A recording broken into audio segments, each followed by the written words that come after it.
Sometimes the choices we make in desperation reveal more about our hearts than we ever intended. Sometimes the people we think we understand surprise us in ways that change everything. In 9th century Norway, Viking warrior Torvald returns from battle to an empty hall and a dying fire. With winter coming, he needs a woman to keep house. He approaches Bryndis, a quiet widow known for cooking and keeping her eyes down. His offer is simple. Cook for him, warm his bed, stay silent. She nods without a word. He thinks he's found an obedient servant. She knows she's found her opportunity. What Torvald doesn't realize is that silence can be the strongest weapon of all. As winter settles over their arrangement, something unexpected grows between them. The woman he thought would stay small may be the one who teaches him what home truly means. But will a man who demanded silence ever learn to listen? Before we jump back in, tell us where you're tuning in from. And if this story touches you, make sure you're subscribed because tomorrow I've saved something extra special for you. The longhouse of Torvald Ironson stood like a weathered giant against the Norwegian coastline, its timber walls darkened by decades of salt spray and northern winds. Carved dragon heads crowned each gable end, their wooden eyes seeming to watch over the fjord that stretched toward distant mountains. Inside, the great hall could hold 50 warriors during feast times, but now it echoed with emptiness. The central hearth, once the heart of warmth and laughter, had grown cold in the weeks since Torvald's return from the summer raids.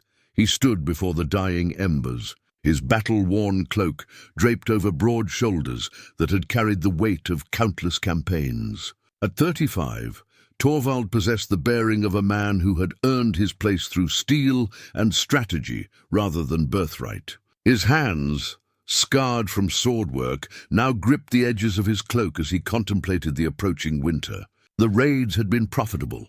Silver filled his strongboxes, and his reputation among the coastal lords had grown. But profit meant little when returning to an empty hall. His wife Astrid had died 3 winters past, taken by the same fever that claimed so many that harsh season. Since then, he had managed with thralls and the occasional help from village women, but none had stayed long. Some found his silences too deep, others his expectations too demanding. Most simply preferred the comfort of their own hearths to the echoing emptiness of his great hall. The village of Bjornsted lay a short walk down the coastal path. Its modest houses clustered around a small harbor where fishing boats bobbed like sleeping birds. Smoke rose from a dozen chimneys, each marking a family gathered around their evening meal. Torvald often found himself looking toward those distant lights, remembering what it felt like to belong somewhere that felt alive. It was there, in Bjornsted, that Bryndis lived in a tiny cottage at the village's edge. She had arrived 5 years earlier, a widow from the inland settlements who spoke little of her past. The villagers knew only that her husband had died in a skirmish with raiders, leaving her with nothing but the clothes on her back and hands skilled in the kitchen arts. She had survived by cooking for others, helping with harvest feasts, tending the sick, preparing the dead for their final journey. Bryndis possessed an unremarkable face that most men's eyes passed over without pause. Her brown hair, streaked with early grey at 28, was always bound in a simple braid. Her clothes were clean but worn, patched where necessary with careful stitches. She stood of medium height with the lean build of someone who worked hard for every meal. But those who took time to truly look, and few did, might notice the intelligence that flickered behind her downcast eyes, or the way her hands moved with precise confidence when she worked. The wooden spoon she carried had belonged to her grandmother, its handle worn smooth by 3 generations of women who understood that feeding people was both service and power. With it, she could transform simple ingredients into meals that made strong men weep with longing for their mothers. She knew which herbs soothed pain, which roots gave strength, and how to stretch meager supplies through the hardest months. In a world where survival often balanced on the edge of a blade, her skills were as valuable as any warrior's sword arm. The villagers respected her competence, but maintained a careful distance. Widow women without family protection walked a narrow path in Viking society. Too friendly, and wives grew suspicious. Too distant, and men saw opportunity for exploitation.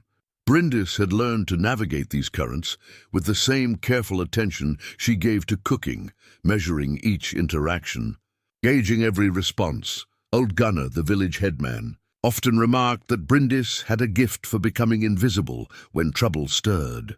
She seemed to sense which conversations to avoid, which gatherings might turn ugly, which men's intentions had shifted from respectful to predatory. This ability to read the currents of human nature had kept her safe, but it had also kept her alone. The first snow had begun to fall when Torvald made his decision.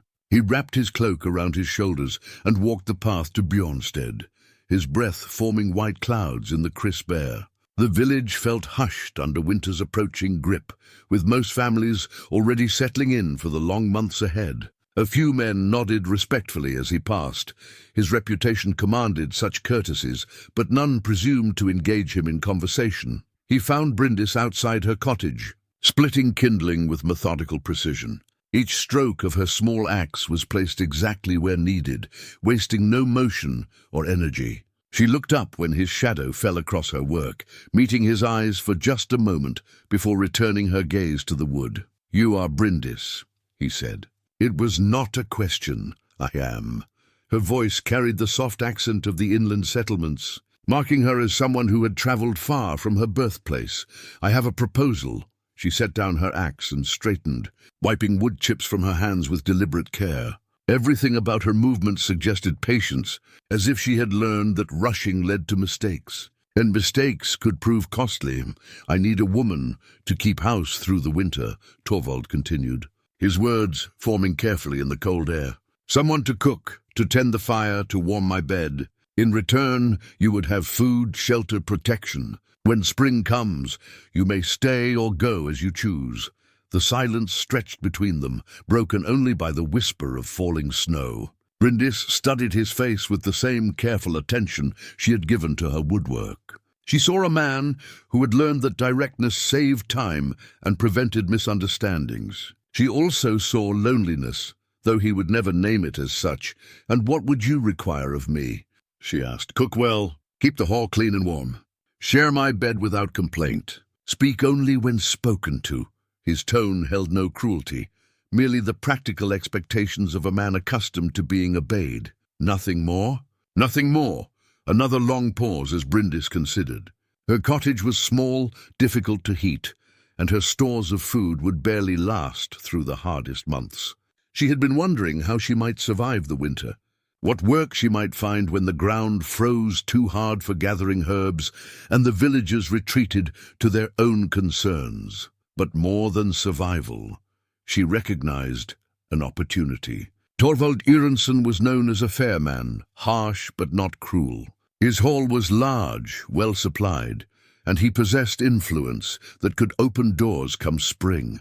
Most importantly, he had stated his expectations clearly. She understood exactly what bargain he offered, with no hidden terms or unspoken threats. She looked once more into his grey eyes, then nodded. "I accept." "Good. Gather what you need. I will send Eric to help with your things." As Torvald walked back toward his hall, Bryndis allowed herself a small smile. Men like Torvald saw only what they expected to see. He believed he had found a quiet servant who would warm his bed and ask for nothing more. He had no idea that silence could be a choice rather than submission, or that a woman who appeared to have nothing might actually possess exactly what she needed.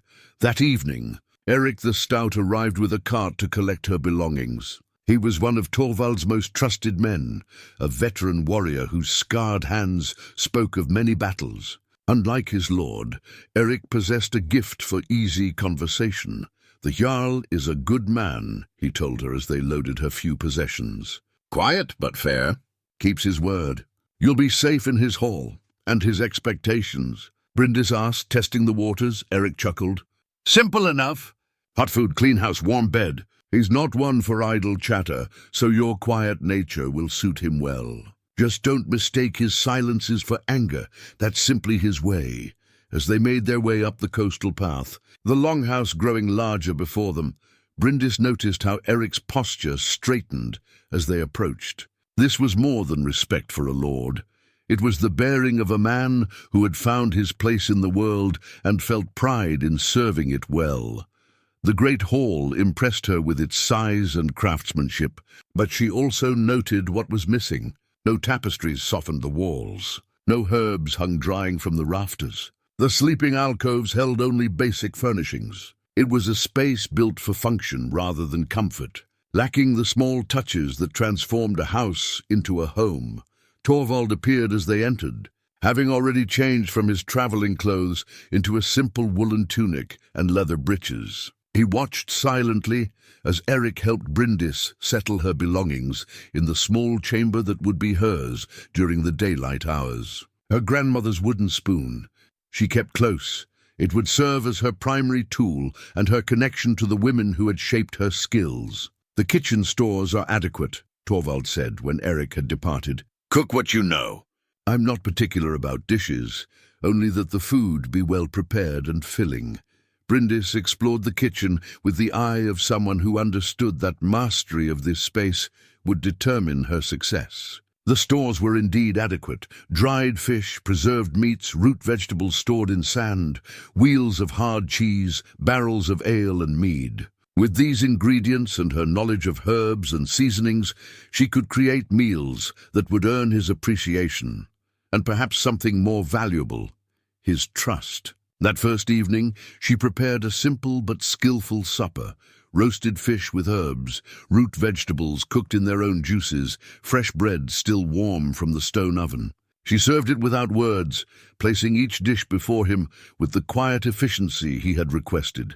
Torvald ate in silence, but she noticed how he finished every portion and how his eyes lingered on the bread when he thought she wasn't watching. When he retired to his sleeping chamber, she cleaned the kitchen with the same methodical care she brought to all her work, then settled in her own small room to plan the days ahead. Through the thin walls, she could hear him moving about, the creak of leather and wood as he prepared for sleep. Soon, she knew, he would expect her to join him. But tonight, perhaps understanding that changes required time to settle, he made no summons. Bryndis lay in her narrow bed, listening to the wind whistle around the eaves of the great hall, and planned her campaign as carefully as any warrior preparing for battle. She would give him exactly what he thought he wanted: obedience, silence, competence. But she would also begin to show him things he didn't know he needed: comfort, care, the small gestures that made a space feel alive. Winter was coming, and in the long, dark months ahead, she would have time to plant seeds that might bloom into something neither of them expected. The first weeks of their arrangement settled into a rhythm as predictable as the tides. Bryndis rose before dawn to stoke the fires and prepare the morning meal. Torvald ate in silence, conducted his business with visiting warriors and traders, then returned for evening supper. When darkness fell, she would join him in his sleeping chamber, lying still and quiet beside him until morning came again. She learned his preferences quickly. He favored his fish smoked rather than salted, preferred his ale warmed on cold mornings, and appreciated bread that still held heat from the oven.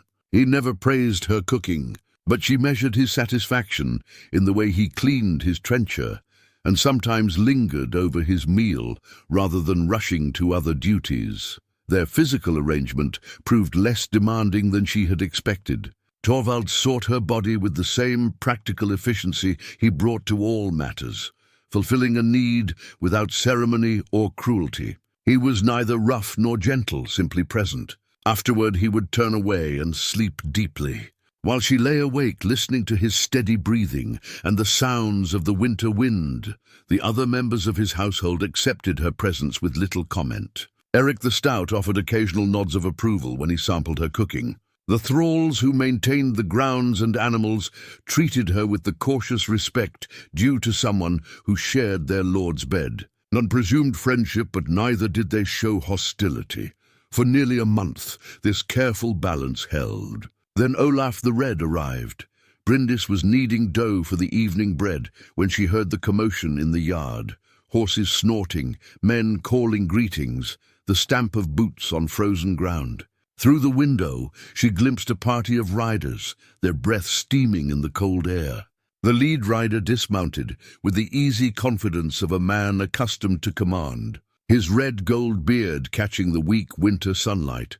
She had heard Torvald speak of Olaf during conversations with Eric. The two men had raided together in their youth, building reputations and wealth along the eastern coasts. But while Torvald had eventually sought the stability of land and settlement, Olaf continued to roam, gathering followers and pursuing ever bolder ventures. The carved wooden raven that hung from Olaf's belt marked him as a man who served no lord but himself. It was polished smooth from handling, its dark wood gleaming with oil and wear. In Viking culture, such personal totems carried deep significance. This one spoke of a man who trusted in cunning and opportunism above honor or tradition. Torvald emerged from the hall to greet his old companion with genuine warmth. Their embrace spoke of shared history and mutual respect, though Bryndis noticed how Torvald's posture remained slightly guarded. Even with old friends, he had learned caution. Olaf Redbeard. Torvald's voice carried across the yard. "What brings you to my cold shores in winter's grip?" "The promise of warm ale and warmer company," Olaf replied, his laugh booming in the crisp air. "And perhaps discussion of ventures that might interest a man of your talents." That evening, Bryndis prepared a feast worthy of honored guests. Roasted meat, fresh fish, honeyed mead and bread still warm from the ovens. She served the meal silently, noting how Olaf's eyes followed her movements with an interest that went beyond mere appreciation for good service. When she bent to refill his cup, she felt his gaze linger on the curve of her neck, the line of her waist. The men talked of old battles and mutual acquaintances, their voices growing louder as the mead flowed. Gradually, the conversation turned to present opportunities. Olaf spoke of wealthy monasteries along the Irish coast, poorly defended settlements ripe for raiding, ships heavy with silver waiting to be taken. The summer raids brought good profit, Torvald acknowledged. But I find myself less eager each year to spend months away from home. Home? Olaf's eyebrows rose as he glanced around the hall, then let his gaze settle meaningfully on Bryndis. "Ah, I see. You have found yourself a comfortable arrangement. She is pleasant enough, though perhaps a bit plain for my taste. Still, I imagine she serves her purpose well." Bryndis continued clearing dishes, giving no sign that she had heard the comment. But something cold settled in her stomach. She recognized the tone, the casual dismissal that reduced her to a convenience. No different from a well-trained horse or a sharp sword. Torvald's response came quietly, but with an edge that made even Olaf pause. "She serves well enough." Of course. Olaf raised his hands in mock surrender. "I meant no offense. A man needs comfort in his bed and good food on his table.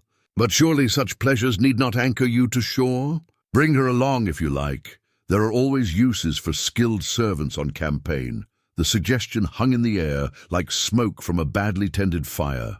Bryndis felt her hands steady on the wooden trencher she held, but her mind raced through implications. To Olaf, she was a possession to be packed and transported as convenience demanded. Worse, he assumed Torvald would see her the same way. "My raiding days may be behind me," Torvald said finally. "I have land to manage, responsibilities here." Responsibilities? Olaf laughed, but there was less warmth in it now. "You speak like an old man, friend. We are in our prime years, with strength and experience to win glory and gold. What responsibilities could hold a warrior like you to this frozen shore?" Torvald's silence stretched longer than comfortable. Bryndis sensed the tension building like pressure before a storm. These men had once shared everything. Danger, triumph, the bonds forged in battle, but time had pulled them down different paths. "Perhaps we should speak of this tomorrow," Torvald said at length, after good sleep and clear heads, but Olaf was not ready to let the matter rest. "Is it the woman?" he asked bluntly. "Have you grown so fond of your little mouse that you would abandon the life that made you who you are?" The words struck the hall like a physical blow. Even the thralls paused in their work, sensing danger in the air. Bryndis felt heat rise in her cheeks, not from shame, but from sudden, sharp anger. Little mouse. as if she were some timid creature to be pitied or dismissed. Torvald rose from his seat with deliberate slowness, his grey eyes fixed on his old friend. "You will speak respectfully of my household, Olaf. That includes all who dwell under my roof." Respectfully. Olaf's voice climbed. When did Torvald Ironson begin taking counsel from kitchen maids? When did he start placing the comfort of thralls above the call of adventure? She's not a thrall. Then what is she? Olaf gestured toward Bryndis with careless disdain. A wife, a concubine, some treasure you have discovered that the rest of us cannot see? She is a convenience, Torvald, nothing more. Do not let convenience make you forget who you truly are. The insult cut deeper than intended because it contained a grain of truth that everyone in the hall could recognize. By the terms of their arrangement, Bryndis was indeed little more than a convenience, a solution to practical needs rather than a person of value in her own right. But as the men stared at each other across the tension-filled space, Bryndis made a choice that would change everything. Instead of retreating to the kitchen or keeping her eyes downcast as expected, she stepped forward into the circle of firelight. "If I may," she said quietly, her voice carrying clearly through the sudden silence. Both men turned to stare at her in shock. In the month she had lived in Torvald's hall, she had never spoken unless directly addressed. Now she stood straight and calm, meeting Olaf's surprised gaze without flinching. "You speak of what I am, as if I were not here to answer for myself," she continued, her tone respectful but firm. "I am Bryndis, daughter of Einar the Smith, widow of Bjorn Thorson, who died defending his land. I have made an arrangement with Torvald Ironson that serves us both well. If my presence causes difficulty between old friends, perhaps we should discuss it openly, rather than speaking around me as if I were deaf." The silence that followed her words was complete. Olaf's mouth opened slightly, as if he could not quite believe what he had heard. Even Torvald stared at her with an expression she could not read. She had broken their agreement in the most fundamental way possible. He had required silence, and she had chosen to speak. Not only that, she had spoken with authority, claiming dignity and demanding respect. By the terms of their arrangement, he had every right to send her away immediately. But as the moments stretched and no harsh words came, Bryndis realized something profound had shifted in the hall. The woman who had nodded silently to Torvald's proposal was gone, replaced by someone who would no longer accept being dismissed as a convenience. The raven totem at Olaf's belt seemed to glitter in the firelight, as if the carved bird sensed that the careful order of things had begun to crack. The silence following Bryndis's words stretched like a rope pulled taut, ready to snap. Olaf's face cycled through expressions, surprise, amusement, then something harder as he realized the full implication of what had just occurred. A woman had spoken against him in another man's hall, and that man had not immediately silenced her.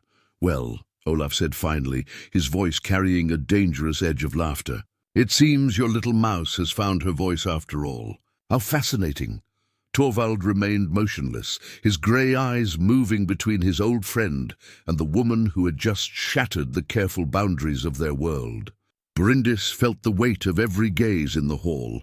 Thralls had stopped their work. Visiting warriors leaned forward in their seats. Even the fire seemed to crackle more quietly, as if the flames themselves waited to see what would happen next. "Bryndis!" Torvald's voice cut through the tension with the precision of a blade. "Return to your duties." It was not quite a dismissal, not quite forgiveness. She inclined her head respectfully and moved toward the kitchen, but she could feel the heat of Olaf's stare following her retreat. She had crossed a line, and they all knew it. The question now was whether Torvald would enforce the consequences of that crossing. From the kitchen, she could hear their voices resuming, though lower now, and edged with new tension. Olaf's laugh came occasionally, but it held less warmth than before. She busied herself with cleaning, each movement precise and controlled, while her mind raced through possibilities. The heavy iron cooking pot that hung over the kitchen fire had belonged to Torvald's mother, according to Eric. 3 generations of women had stirred meals in its depths, feeding warriors, children, guests both welcome and otherwise. As Bryndis scrubbed its ancient surface, she found herself wondering about those women, what they had endured, what compromises they had made. When they had chosen to speak, and when they had chosen silence, that pot had witnessed countless moments of decision, times when women had to choose between safety and dignity, between survival and self-respect. Now it seemed to watch her with the weight of that accumulated history, asking what choice she would make in the morning when consequences came due. The men's conversation continued long into the night. She caught fragments, mentions of ships and silver, discussions of past glories and future possibilities. But underlying it all was a new current of tension, the recognition that something fundamental had shifted in the careful order of things. When she finally made her way to Torvald's sleeping chamber, she found him standing by the window, staring out at the star-filled sky. He had removed his outer clothing, but made no move toward the bed. Instead, he seemed lost in contemplation, his broad shoulders carrying some invisible weight. "You spoke against my guest," he said without turning. "I spoke for myself." The words came out steadier than she felt. "It amounts. Do the same thing in my hall." She waited, knowing that her response to this moment would determine everything that followed. In the dim light of the oil lamp, she could see the tension in his posture, the way his hands gripped the windowsill. "You required my silence," she said carefully, "but you did not require my surrender of dignity." Now he did turn, his grey eyes studying her face in the flickering light. "Did I not?" The question hung between them like a challenge. She understood that he was asking her to define the boundaries of their arrangement, to clarify what she had agreed to and what she had not. It was a dangerous conversation, one that could end with her walking back to her cold cottage in the village. But it was also an opportunity. "You asked for a woman to cook, to warm your bed, to remain silent," she said. "I have done these things. But when your guests spoke of me as if I were livestock to be evaluated and dismissed, silence became a different thing entirely. Olaf meant no real offense, perhaps. But I am not responsible for his intentions, only for my own dignity." Torvald moved away from the window, and for a moment she thought he might reach for her. Instead, he stopped an arm's length away, close enough that she could see the conflict playing across his features. "You understand that your words tonight will have consequences," he said. "Olaf is not a man who forgets perceived slights. He will carry word of this incident to others. How Torvald Ironson's woman spoke against a guest and went unpunished. And that troubles you. It complicates things." He sat heavily on the edge of the bed, suddenly looking older than his years. "My reputation has been built on strength, on the understanding that I maintain order in my own house. When that order appears to weaken, others begin to test boundaries." Bryndis felt a flicker of understanding. She had seen this dynamic in the village, how any sign of weakness in a leader could trigger challenges from those who sensed opportunity. In a world where strength determined survival, the appearance of control was often as important as actual control. "What would you have me do?" she asked. "I do not know." The admission seemed to surprise him as much as it did her. "The arrangement we made was simple.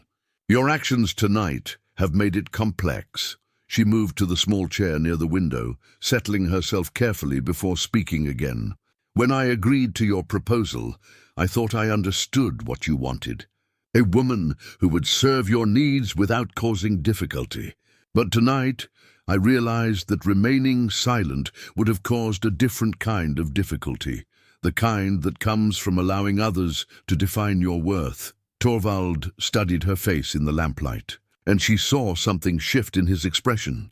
"You are not what I expected." "What did you expect?" "Someone grateful enough for shelter to accept any treatment without question. Someone who understood her place and stayed within it. And now," he was quiet for a long moment, his gaze moving from her face to the iron pot visible through the doorway, as if seeing it for the first time. "Now I find myself wondering if I understood what place I was offering." The conversation lapsed into silence, but it was a different quality of quiet than before, thoughtful rather than merely empty. Bryndis sensed that something important had been acknowledged, though neither of them was ready to name it directly. When Torvald finally moved toward the bed, she joined him as had become their custom. But tonight, as they lay in the darkness, she felt the careful distance between them vibrating with new possibilities. He did not reach for her, and she did not press closer, but the space itself seemed charged with unspoken questions. Through the walls, she could hear Olaf's voice from the guest quarters, speaking in low tones with his men. Tomorrow would bring new challenges, new tests of the boundaries they were only beginning to understand. But tonight, for the first time since arriving at the hall, Bryndis felt like more than a convenience. As sleep finally claimed her, she dreamed of the iron pot over the fire, filled with something rich and nourishing that would feed not just the body, but the soul.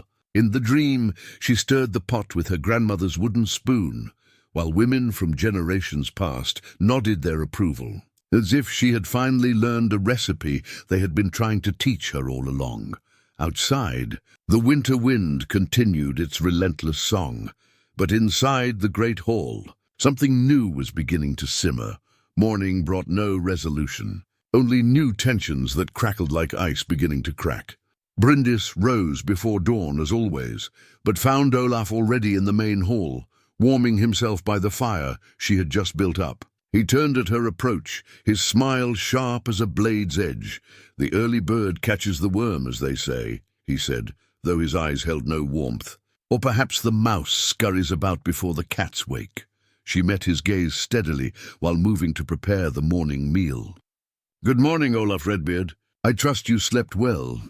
Well enough, though I found myself pondering our conversation last evening. Tell me, does Torvald know of your spirited nature when he made his arrangement with you?" The question carried layers of meaning, and they both understood the implications. Bryndis continued her work, measuring grain for porridge with the same careful attention she always showed. "I imagine Torvald knows what he needs to know," she replied.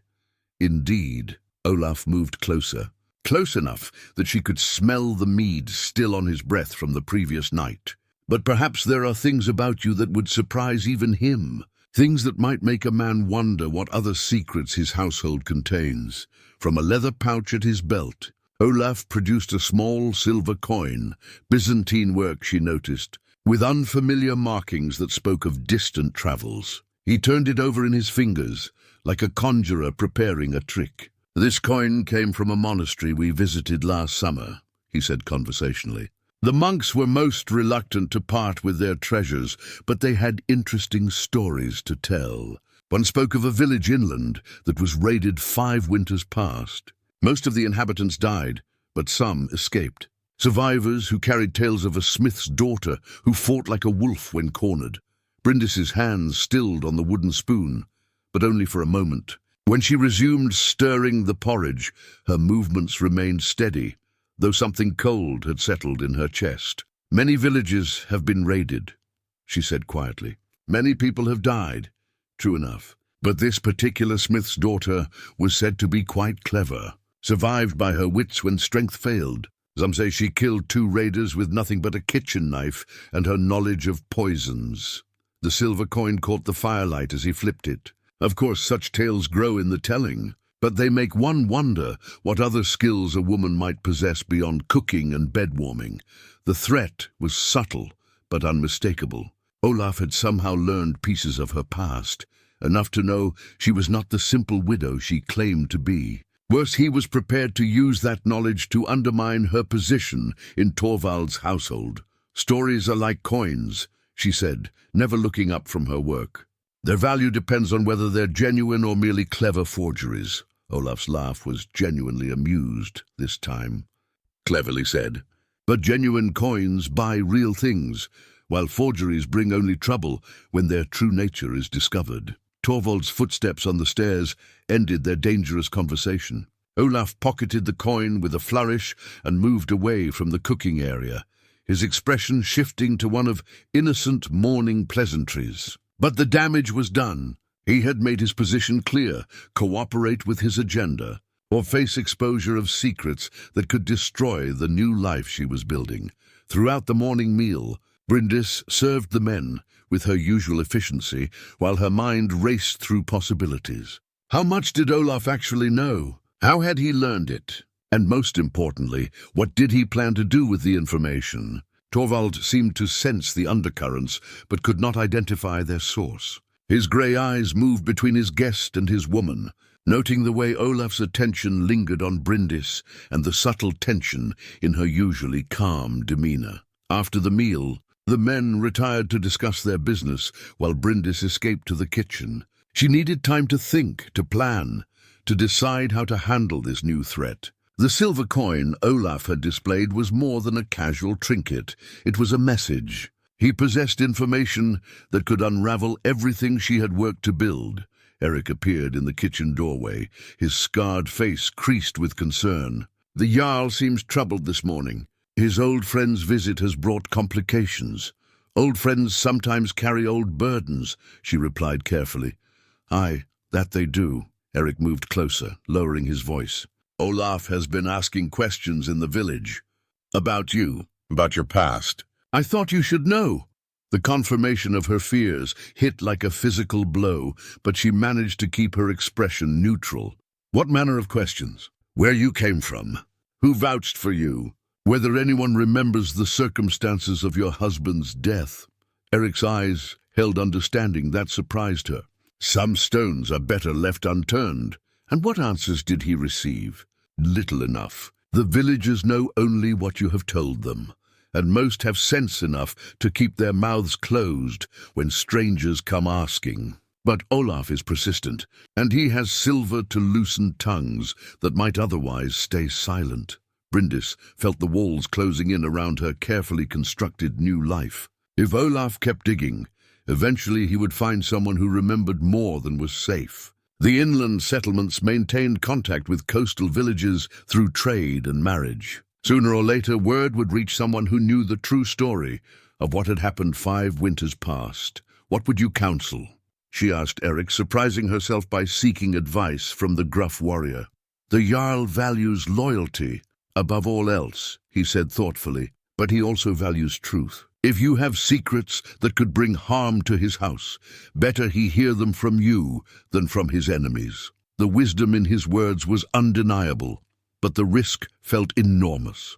Her arrangement with Torvald was already strained from the previous night's confrontation. Revealing the full truth about her past might destroy whatever hope remained of building something meaningful between them. And if those secrets involve violence, she asked quietly.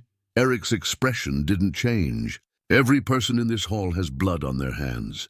The question is whether it was spilled in defense of what matters or in service of darker purposes. That afternoon, while Olaf and his men rested in the guest quarters, Bryndis found herself standing before the great hearth, staring into the flames as if they might provide answers. The silver coin seemed to burn in her memory, evidence of Olaf's knowledge and his willingness to use it against her. She understood now that her choice the previous night had set larger forces in motion. By refusing to remain silent in the face of insult, she had drawn attention to herself. That attention was now being weaponized by a man who saw her as an obstacle to his plans for Torvald. The fire crackled and sparked, and in its dancing light, she thought she could see the path forward. It would require courage and careful timing, but perhaps there was a way to turn Olaf's weapon against him. After all, secrets were only powerful when they remained hidden. Once exposed to light, they often lost their sting. But first, she needed to understand exactly what game Olaf was playing and what he ultimately wanted from Torvald. Only then could she decide whether to fight back or find another way to protect the fragile new world. She was beginning to build in this cold northern hall, the sea. Opportunity to learn Olaf's true intentions came sooner than expected. That evening, as she prepared the second night's feast, she overheard fragments of conversation drifting from the main hall where the men sat drinking. Olaf's voice, raised in animated persuasion, carried clearly to the kitchen. The monastery at Lindisfarne grows fat on pilgrims' gold, he was saying. Their defenses remain weak, their warriors few. With 30 good men, We could take enough silver to make us all rich beyond imagining. The Irish coast has been picked clean these past years, Torvald replied, his tone measured. Every coastal monastery now maintains armed guards. The easy raids are finished, then we look beyond the coast. There are settlements inland, trading posts along the river routes, places that have never felt a Viking blade. The profits are there for men bold enough to seize them. Bryndis moved closer to the doorway, using the pretense of stoking the fire to better hear their conversation. She recognized the hunger in Olaf's voice, the same restless ambition that drove many warriors to seek ever greater conquests. You speak of ventures that would require months away from home, Torvald said. I have responsibilities here that cannot be abandoned. Responsibilities? Olaf's laugh held a bitter edge. You mean comforts? This soft life has made you forget what it means to be a warrior. Our fathers would weep to see how domestication has weakened their sons. The insult hung in the air like smoke from a badly banked fire. Bryndis heard the scrape of a chair, the heavy footsteps that spoke of rising tension. Careful, old friend. Torvald's voice carried a warning that even Olaf should heed. Your tongue grows loose with mead. My tongue speaks truth that your ears refuse to hear. Look around you, Torvald. This hall that once rang with warriors' songs now echoes with the soft steps of a kitchen maid. Where are your battle companions? Where is the brotherhood that once defined you? From her position near the kitchen hearth, Bryndis could see into the main hall through the doorway. Torvald stood with his back to the fire, his powerful frame silhouetted against the flames. Olaf sat forward in his chair, gesticulating with the silver coin that had become his constant companion. Perhaps, Olaf continued, his voice dropping to a more calculating tone, the problem is not that you have grown soft, but that you have chosen the wrong woman to share your softness with. The words struck like a physical blow. Bryndis felt her breath catch as she realized where Olaf was steering the conversation. Explain yourself. A man's woman shapes his nature as surely as a smith shapes iron.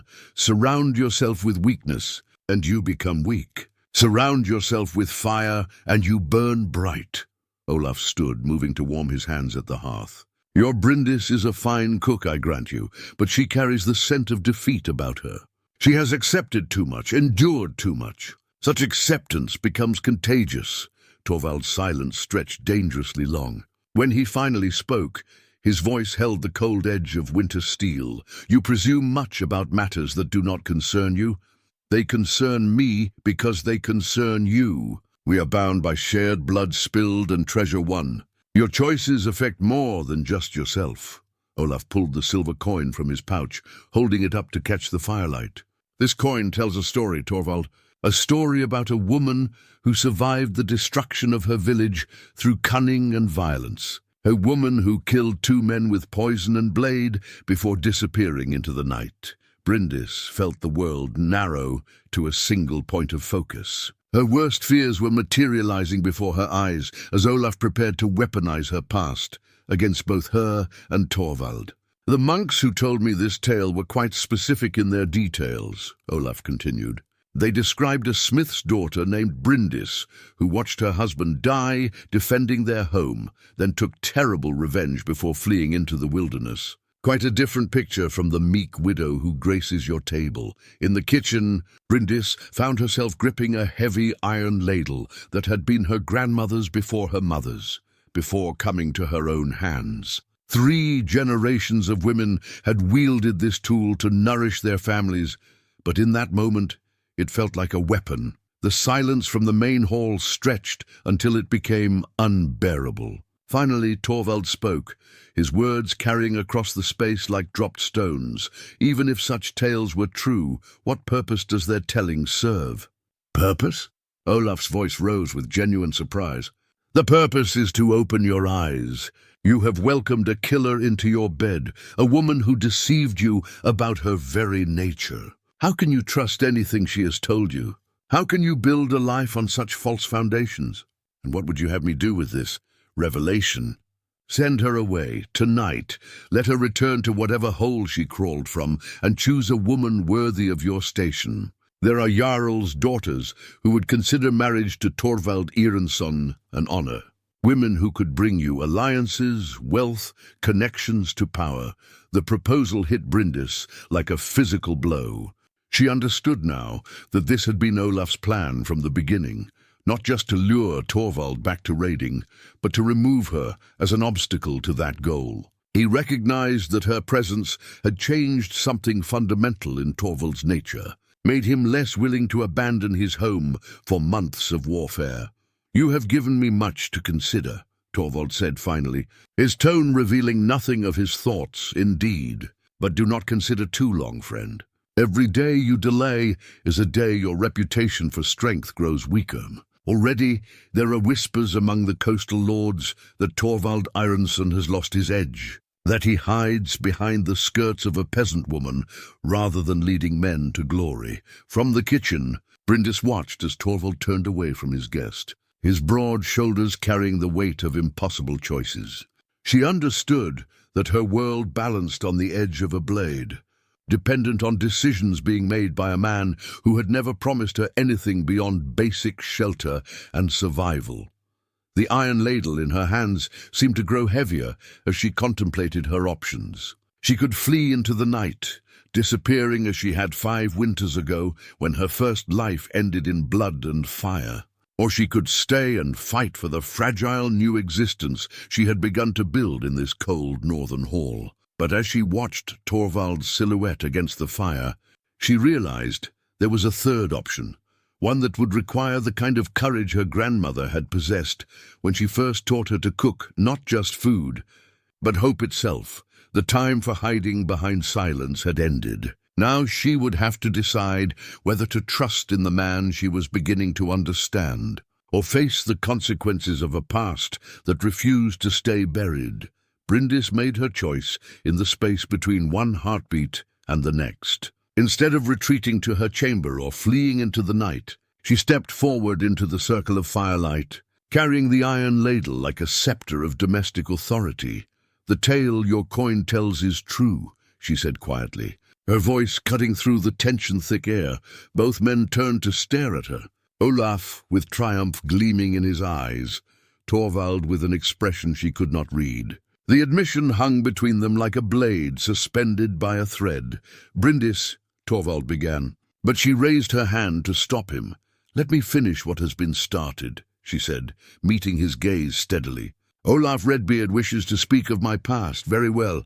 Let us speak of it plainly, with no hidden meanings or whispered threats." She moved to stand before the hearth, the flames casting dancing shadows across her face. In that moment, she looked less like the quiet servant they had known, and more like something altogether more formidable. 5 winters ago, raiders came to our settlement in the pre-dawn darkness. They killed without mercy, old men, women, children. My husband Bjorn fought bravely, but he was a smith, not a warrior.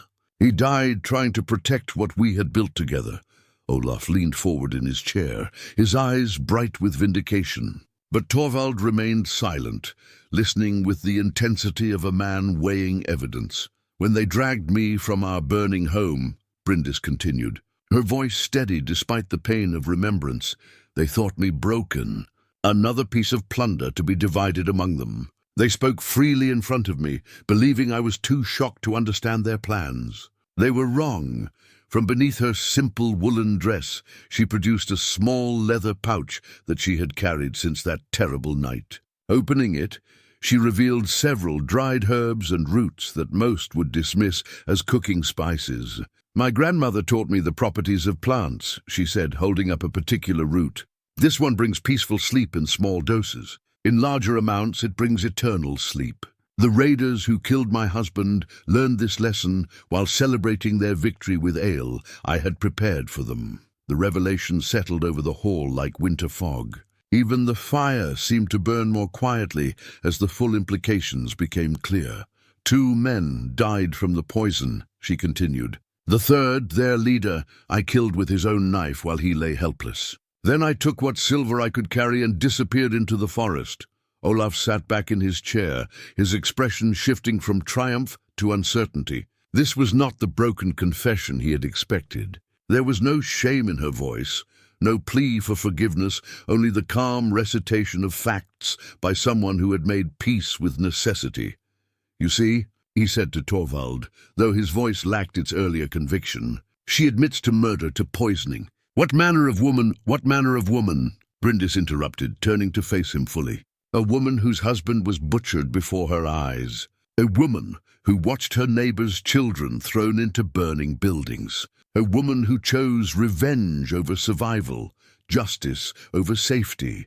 The leather pouch containing her herbs had belonged to her grandmother, passed down through generations of women who understood that knowledge could be both blessing and weapon.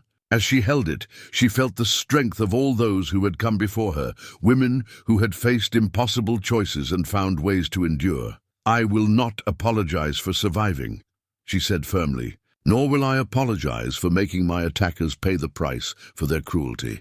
If that makes me unfit for this hall, then so be it. But do not mistake justice for evil or survival for weakness." Torvald rose from his chair with deliberate slowness, his grey eyes never leaving her face.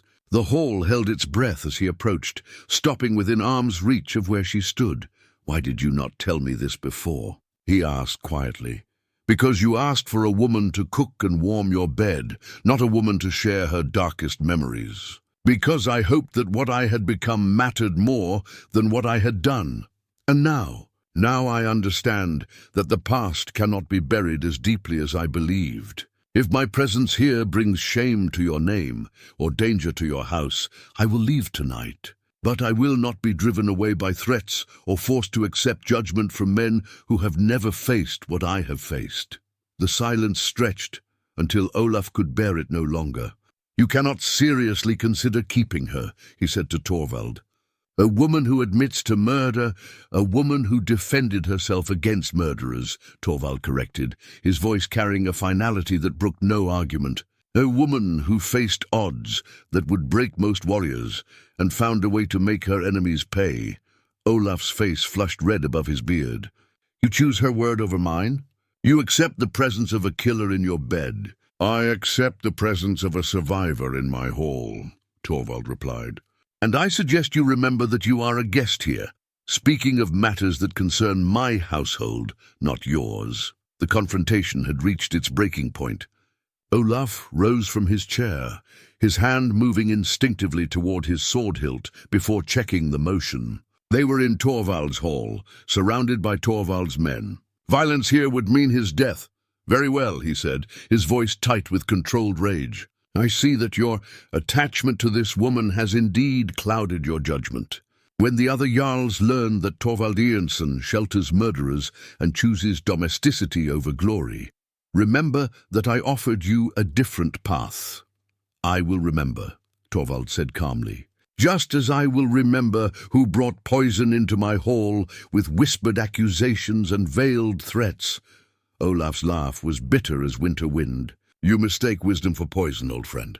When your reputation lies in ruins and your enemies circle like wolves, perhaps you will understand the price of your choices." He strode toward the guest quarters, his men falling in behind him. But at the doorway, he turned back to deliver one final thrust. "The raids will sail with or without you, Torvald. And when they return heavy with silver and glory, remember what you chose instead." With that, he was gone, leaving Torvald and Bryndis alone beside the dying fire. The hall felt different now, lighter in some ways, heavier in others. Secrets had been exposed, lines drawn, choices made that could not be unmade.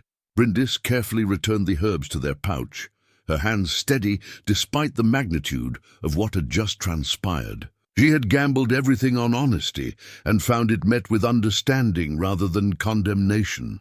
"What happens now?" she asked. Torvald moved to stoke the fire, sending sparks spiraling up toward the smoke hole. "Now we discover what we have built together, and whether it can withstand the storms to come." 3 days after Olaf's departure, the messenger arrived at dawn, with news that would shatter everything Bryndis thought she understood about her new life. She was grinding grain in the kitchen when Eric burst through the door, his scarred face grave with urgency. "Where is the Jarl?" he demanded, speaking with the shipwright about repairs to fetch him. Now, there are riders approaching under a banner I do not recognize, and their leader bears news that cannot wait. The urgency in Eric's voice sent ice through her veins. She abandoned her work and ran to find Torvald, her mind racing through possibilities. Had Olaf spread word of her past to other jarls? Were they coming to demand her expulsion from the settlement? She found Torvald examining damaged planking on one of his ships, his attention focused on the shipwright's explanations of needed repairs. When she called his name, he looked up with the mild irritation of a man interrupted in important business. "Eric says there are riders," she said breathlessly. "Unknown banner. Urgent news." The irritation vanished from his face like smoke before wind. Torvald dropped the piece of wood he'd been examining and strode toward the hall. With the purposeful gait of a warrior, responding to potential threat, the riders were already dismounted in the yard when they arrived, 5 men in travel-stained clothing, their horses lathered from hard riding. Their leader, a young man with the bearing of nobility despite his mud-splattered cloak, stepped forward as Torvald approached. "Are you Torvald Ironson?" he asked, his voice carrying the refined accent of the eastern settlements. "I am." "State your business." "I am Harold Eriksson, son of Eric the Bold, Jarl of Hedemark." The young man's eyes found Bryndis, where she stood beside the hall's entrance. "I seek a woman known as Bryndis, daughter of Einar the Smith, widow of Bjorn Thorson." The world seemed to tilt beneath her feet. No one had called her by her full lineage since the night her settlement burned. No one living should know those names or have reason to seek her out. "What do you want with this woman?" Torvald asked, his voice carefully neutral. Harold reached into his travel pack and withdrew an object that made Bryndis's breath catch in her throat. It was a silver arm ring, intricately worked with the patterns her father had favored, spirals within spirals that seemed to move in the light. She recognized it immediately, though she had never expected to see it again. "This belonged to her father," Harold said, holding the ring so all could see. Einar the Smith was renowned throughout the Eastern Territories for his skill. His work was prized by jarls and kings alike. Torvald's grey eyes moved from the ring to Bryndis's face, noting her shock and recognition. "How did you come by this?" "It was found in the ruins of the settlement where Einar lived and worked. We have spent years tracking down survivors of that raid, seeking to return what belongings could be recovered and to learn the full truths of what happened that night." Harold's words struck like hammer blows against Bryndis's carefully constructed new identity. She had told everyone, Torvald included, that she was a simple smith's daughter, wife to a man of modest means. The truth was far more complex. You see, Harold continued, Einar the Smith was not merely a craftsman. He was the keeper of ancient knowledge, a master of techniques passed down through generations of metalworkers. More importantly, he was the secret supplier of weapons to the resistance against King Harold Bluetooth's expansion into our territories. The revelation hit the assembled group like a landslide. Bryndis felt her carefully constructed story crumbling around her as Harold continued his explanation. The raid that destroyed their settlement was not random Viking opportunism. It was a targeted strike ordered by the Danish king to eliminate Einar and destroy his workshop. The weapons he created were turning the tide of several conflicts, and Harold Bluetooth wanted both the man and his knowledge eliminated. Torvald's expression had gone cold and calculating. "And what does this have to do with the woman who shares my hall?" Harold's gaze settled on Bryndis with unmistakable recognition. Because Einar's daughter was more than just a smith's child. She was his chosen apprentice, the keeper of his secrets, the one person alive who possesses the knowledge of how to forge the steel that could change the balance of power in these lands. The silver arm ring caught the morning light as Harold held it higher. This ring had been her father's mark of mastery, the symbol of his status among the greatest smiths of the age. She had thought it lost forever in the flames that consumed her old life. "You are mistaken," Bryndis said, though her voice lacked conviction. "I'm a simple widow who cooks and keeps house. Are you?" Harold smiled, but there was no warmth in it. Then perhaps you can explain how a simple cook managed to forge these. From his pack, he produced two items that made Torvald inhale sharply. The first was a knife with an edge that gleamed like captured starlight, its steel folded and refolded in patterns that spoke of masterful technique. The second was a small piece of mail, its rings so finely wrought they seemed like metallic silk. These were found among the possessions of the raiders you killed, Harold explained. The craftsmanship is unmistakable, the work of someone trained in Einar's methods. The same methods that forged the blade that killed the Danish king's brother in single combat last summer. Bryndis felt the weight of every gaze in the yard. Eric's scarred face showed dawning understanding. Torvald's expression revealed nothing, but she could see the rapid calculations taking place behind his grey eyes. "I worked beside my father," she admitted finally. "But I am no master smith." "Perhaps not yet," Harold agreed. "But you possess knowledge that men would kill for. Knowledge that could forge weapons capable of cutting through Danish mail as if it were linen. Knowledge that could tip the balance of the coming war." "What war?" Torvald asked sharply. "The war that Harold Bluetooth will bring to our shores within the year," Harold replied grimly. "His forces mass even now, preparing to sweep across Norway and bring all the coastal settlements under Danish rule. We need weapons that can stand against his armies, and we need them soon." The young nobleman stepped closer to Bryndis, his voice taking on the tone of formal proposition. "I am authorized by a coalition of jarls to offer you protection, wealth, and a workshop fitted with everything you need to practice your father's art. In return, you would forge weapons for the resistance, blades and mail that could give our warriors the edge they need to throw back the Danish invasion." Torvald moved to stand beside Bryndis, his presence a statement of protection. "And if she refuses?" Harold's expression hardened. "Then she remains a target for Danish agents who will never stop hunting her. They know she survived the raid on her father's settlement. They know she possesses the knowledge they sought to destroy.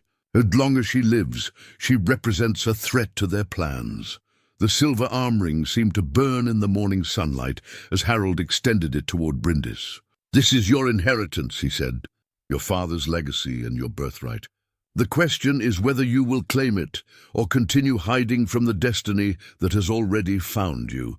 Bryndis stared at the ring that represented everything she had lost and everything she might become. In its intricate patterns, she could see her father's hands guiding hers at the forge, teaching her the secrets that made metal sing and bend to human will. But she could also see the flames that had consumed her first life, the price of possessing knowledge that others would kill for.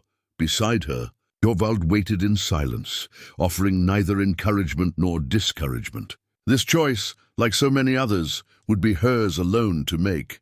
But as she looked around the yard, at Eric's loyal face, at the hall that had become her sanctuary, at the man who had offered her protection without knowing the full cost, she realized that the choice was more complex than Harold imagined. She was no longer just Einar's daughter, keeper of ancient secrets.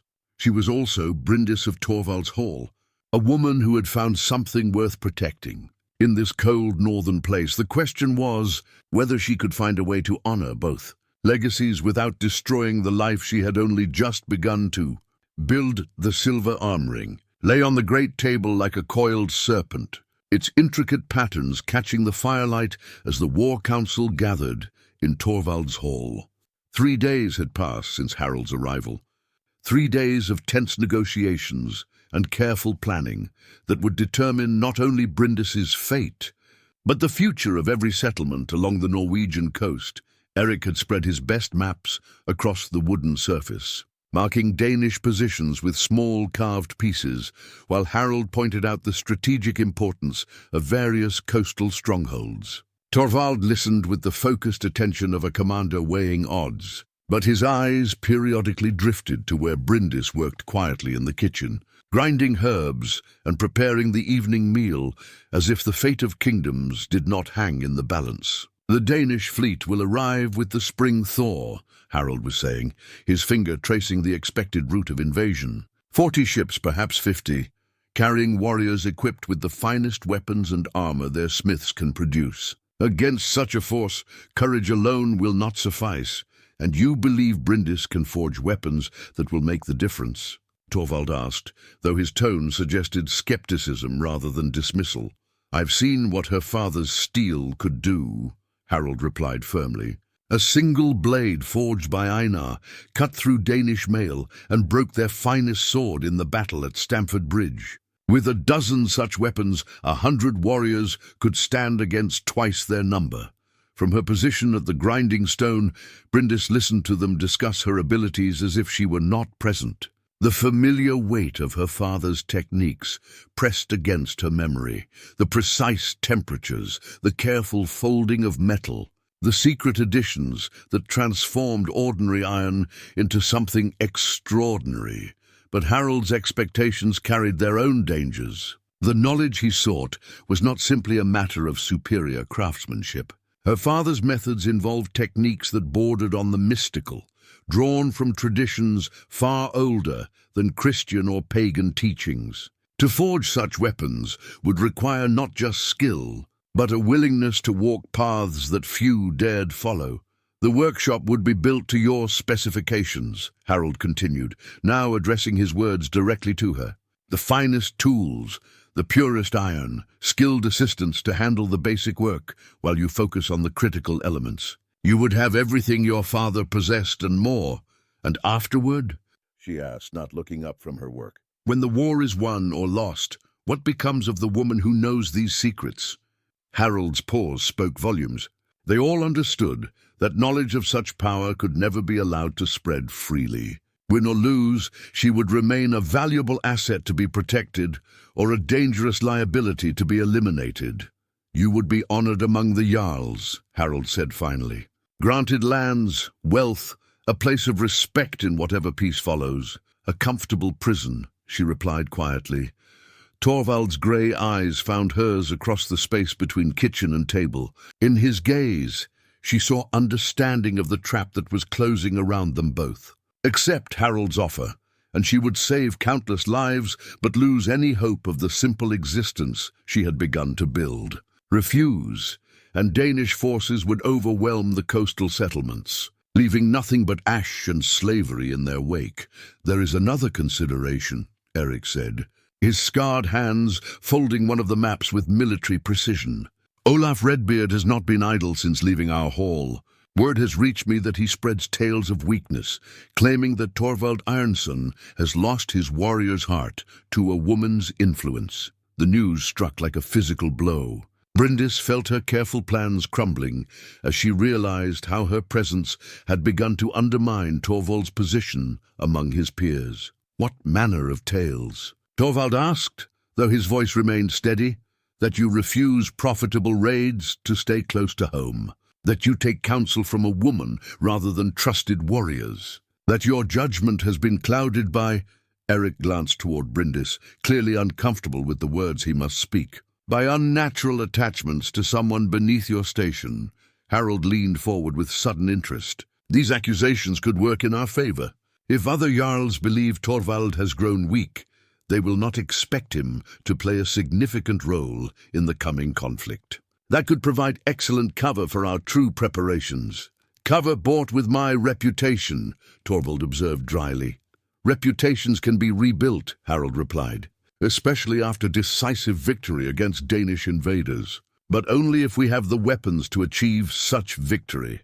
The conversation continued deep into the evening, covering logistics and timelines, supply routes and defensive positions. But beneath the strategic planning lay a more personal struggle that none of them could openly acknowledge. The war against Danish expansion was real and urgent, but so was the quiet battle for the soul of the life Bryndis and Torvald had begun to build together. Late that night, after Harold and his men had retired to the guest quarters, Bryndis found herself alone with Torvald beside the dying fire. The silver arm ring still lay on the table between them, its presence a constant reminder of choices that could not be avoided. You have been quiet tonight, Torvald observed. I have been thinking. And what conclusions have your thoughts reached? She moved to sit across from him, the table and its burden of decisions between them. That Harold speaks truly about the coming war, that the weapons he seeks could indeed turn the tide of battle, that refusing his offer would condemn thousands to death or slavery. But accepting means becoming what I never wanted to be, a maker of tools for killing, a keeper of secrets too dangerous for one person to hold. Torvald reached across the table to touch the silver ring, his fingers tracing the spiral patterns her father had loved. Your father chose to forge such weapons. What did he tell you about that choice? The memory came flooding back, her father's weathered hands guiding hers at the forge, his voice patient and serious as he explained the weight of their family's knowledge. He said that power always carries responsibility, and that responsibility sometimes demands sacrifice. That those who possess the ability to protect others must choose whether to use that ability, knowing that either choice carries a price. Wise words. But he also said that no one should have to bear such burdens alone. She looked up to meet Torvald's gaze. He had my mother beside him, partners in both the craft and the choices it demanded. The implication hung in the air between them like smoke from the dying fire. They both understood what she was asking. Not just for his permission to forge the weapons Harold needed, but for his partnership in the dangerous path that lay ahead. If you choose to accept Harold's offer, Torvald said slowly, you would need to leave this hall, travel to the eastern settlements, work in conditions far from anything you have known here. Yes, and if you choose to refuse, Danish forces will likely overrun these coastal lands within the year, leaving nothing but ruins where our homes now stand. Yes, Torvald stood and moved to stoke the fire, sending fresh flames dancing up toward the smoke hole. In the renewed light, Bryndis could see the conflict playing across his features, the struggle between duty and desire, between the greater good and personal happiness. There is a third path, he said finally. What path is that? He turned to face her fully, his expression resolute. We forge the weapons here, in a workshop built beside this hall. You practice your father's craft, where I can protect both you and the knowledge you carry. When the weapons are complete, we face the Danish invasion from our own ground, with our own people, fighting for our own home. The proposal was so unexpected that Bryndis felt her breath catch. She had assumed that accepting Harold's offer meant leaving everything behind, sacrificing their newfound connection for the greater cause. Harold will never agree to such an arrangement, she said. He wants me where his allies can watch and control both me and my work. Then Harold will have to choose between getting the weapons he needs and getting them on his terms. Torvald's voice carried the steel of absolute determination. Because I will not send you into another man's power, no matter how noble his cause. Outside, the winter wind howled around the eaves of the great hall. But inside, beside the rebuilt fire, something new was taking shape. Not just a plan for forging weapons or surviving invasion, but a partnership that could weather whatever storms the future might bring. Bryndis picked up her father's ring, feeling its familiar weight in her palm. For the first time since Harold's arrival, she began to believe that she might be able to honor both her heritage and her heart, if she could find the courage to forge a path that no one else had imagined possible. The confrontation came at dawn, sharp and sudden as a blade thrust. Harold had spent the night in urgent conference with his men, and when he emerged from the guest quarters, his face bore the grim determination of a man who had reached the limits of negotiation. I have been patient, he announced, striding into the main hall where Torvald sat breaking his fast. But patience serves no one when Danish ships gather on the horizon. The coalition of Jarls has authorized me to make a final offer, one that allows no further delay. Bryndis set down the wooden bowl she had been filling with porridge, her movements careful and controlled. The morning light streaming through the windows caught the silver arm ring now hanging from a leather cord around her neck. She had claimed her father's legacy in the night. But on her own terms. Speak your offer, Torvald said, his tone revealing nothing of his thoughts. 10 days to gather her belongings and close her affairs here. Then she comes east with us, willingly, to begin work immediately. In return, I guarantee her safety, adequate compensation, and eventual return to these lands when the war is won. And if she refuses? Harold's hand moved to rest on his sword hilt, not quite a threat but close enough to make his meaning clear.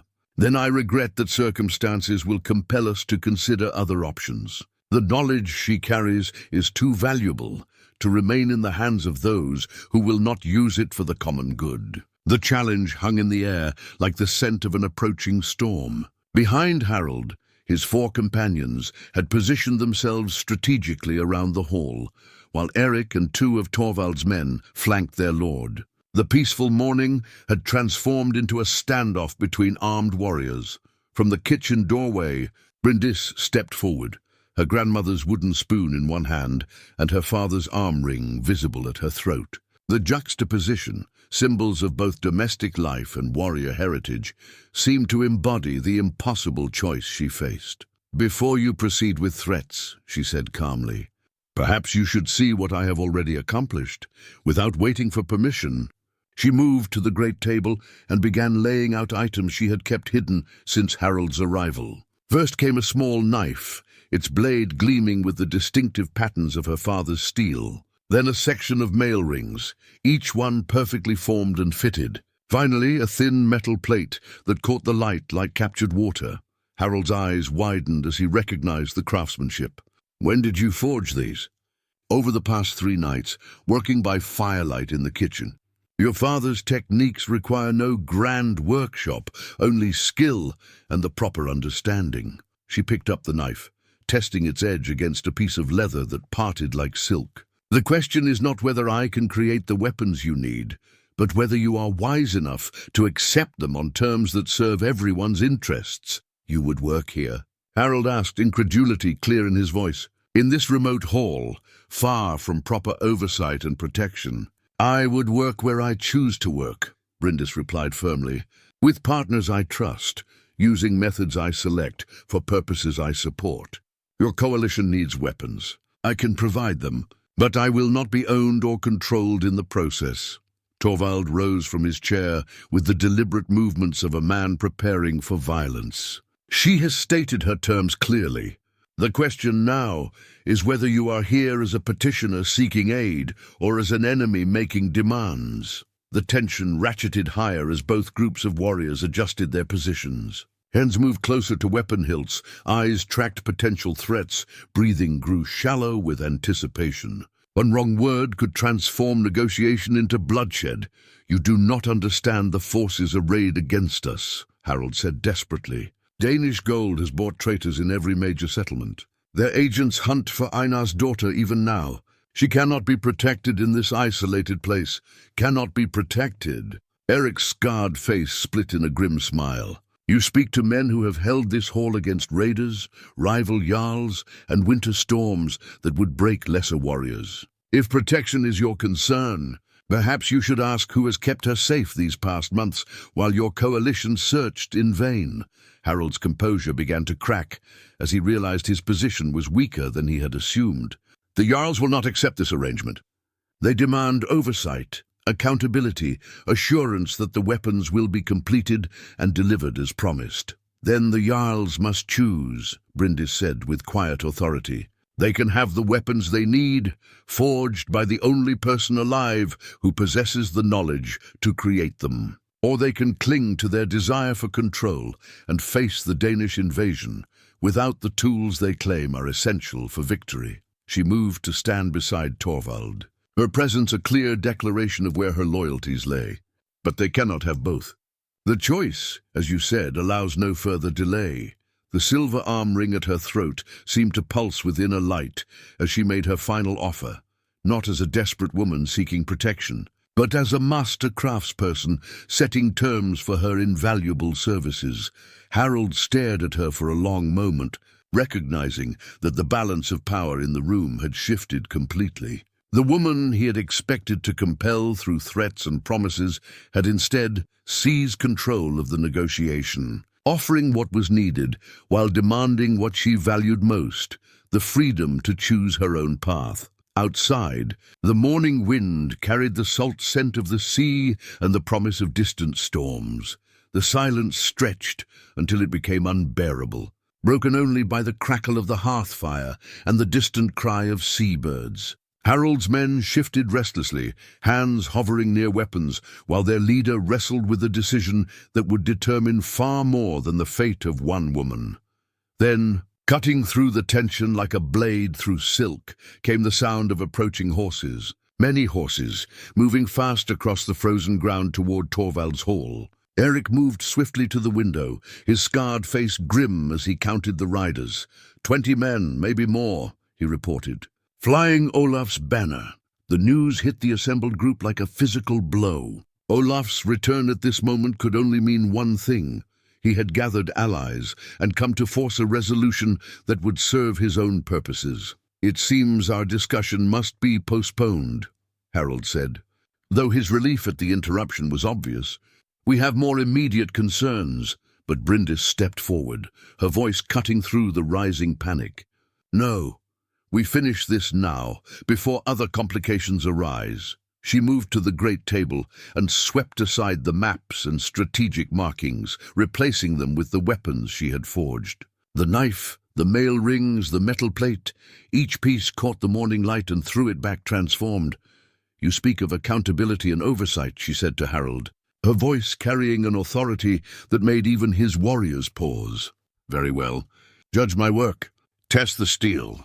Determine whether what I can create here equals what your eastern workshops might produce." Harold approached the table with the careful steps of a man entering a trap, but curiosity overrode caution. He picked up the knife, testing its weight and balance with the practiced movements of someone who understood fine weapons. "The patterns are correct," he admitted grudgingly.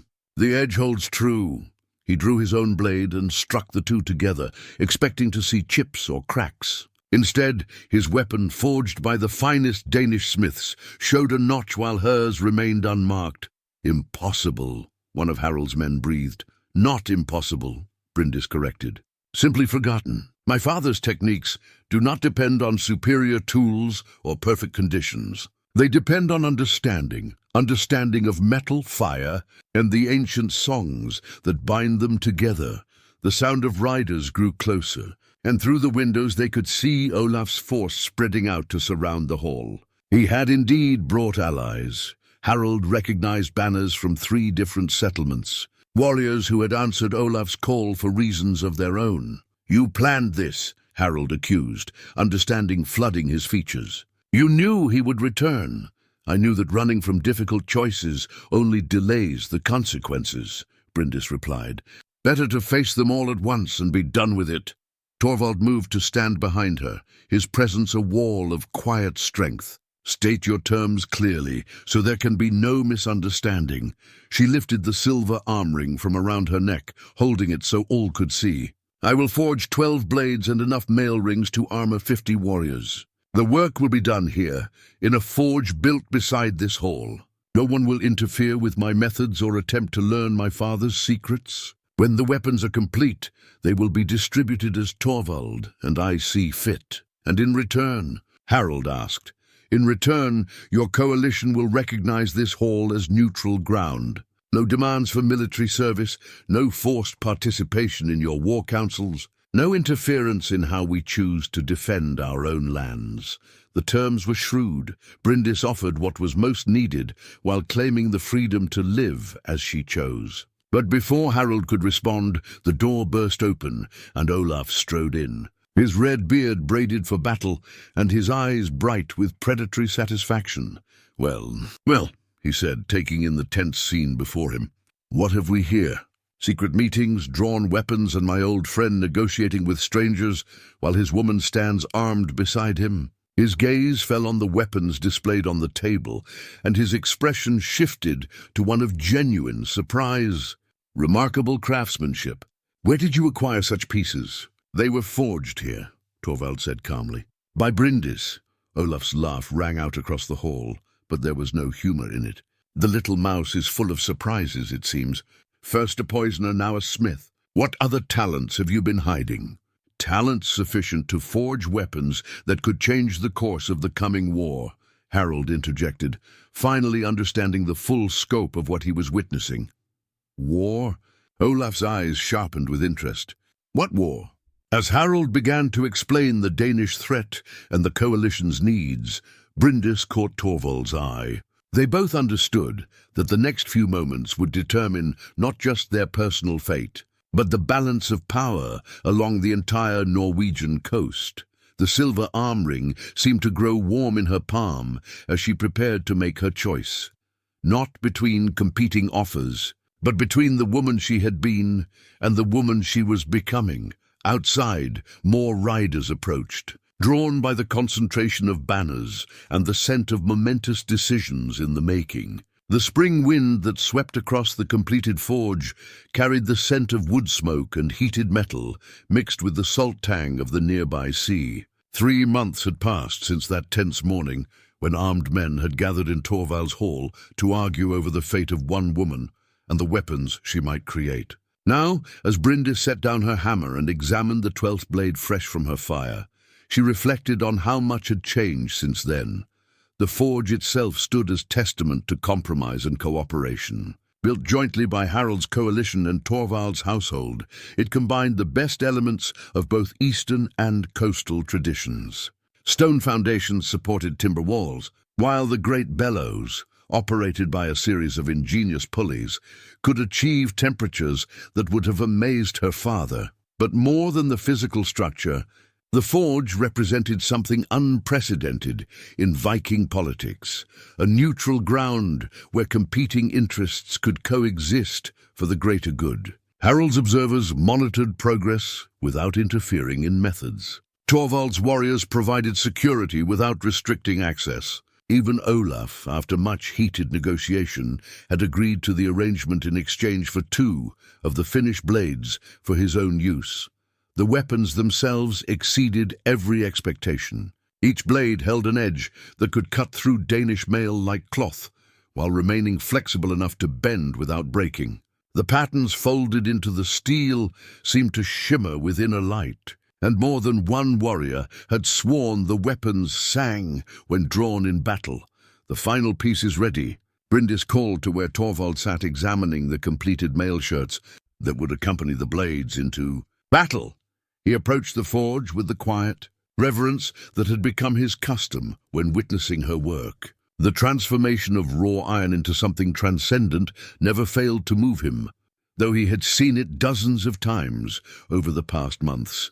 The 12th blade was perhaps the finest of them all, longer than the others, with patterns that spiraled from hilt to point like captured water. But what made it truly special was the small addition Bryndis had forged. Into the pommel, a silver spiral that perfectly matched the arm, ring she still wore at her throat. "This one is yours," she said quietly. Torvald lifted the weapon with careful hands, testing its weight and balance. Like all her creations, it felt alive in his grip, as if eager to fulfill its purpose. "I am honored," he said, though his eyes held questions. "But I am no great warrior to carry such a blade into legend. You are the man who chose to see strength where others saw only service," she replied. "The man who offered partnership where others demanded submission. If that does not make you worthy of such a weapon, then worthiness has no meaning." Around them, the business of war preparation continued. Warriors came daily to train with the new weapons, learning to trust their enhanced capabilities. Messengers brought news of Danish fleet movements and coalition preparations. The great machinery of conflict ground steadily forward toward the inevitable confrontation that would determine the fate of the coastal settlements. But in the heart of the forge, surrounded by the tools and materials of her father's legacy, Bryndis had found something she had never expected: peace. Not the peace of safety or comfort, but the deeper satisfaction of work that mattered, choices made freely, and partnership built on mutual respect rather than desperate need. "The scouts report Danish ships on the horizon," Eric announced as he approached the forge. "Perhaps a dozen flying reconnaissance banners. The main fleet cannot be far behind."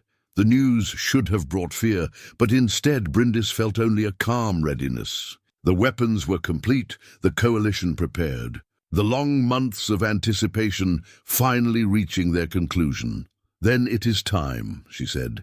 removing her leather apron and setting aside the tools that had become extensions of her own hands. That evening, as the sun set over waters that would soon carry Danish raiders to their shores, the greatest gathering of coastal jarls in memory assembled in Torvald's hall. Harold represented the Eastern Coalition. Olaf spoke for the independent raiders. A dozen other leaders brought their own followers and perspectives to the Council of War.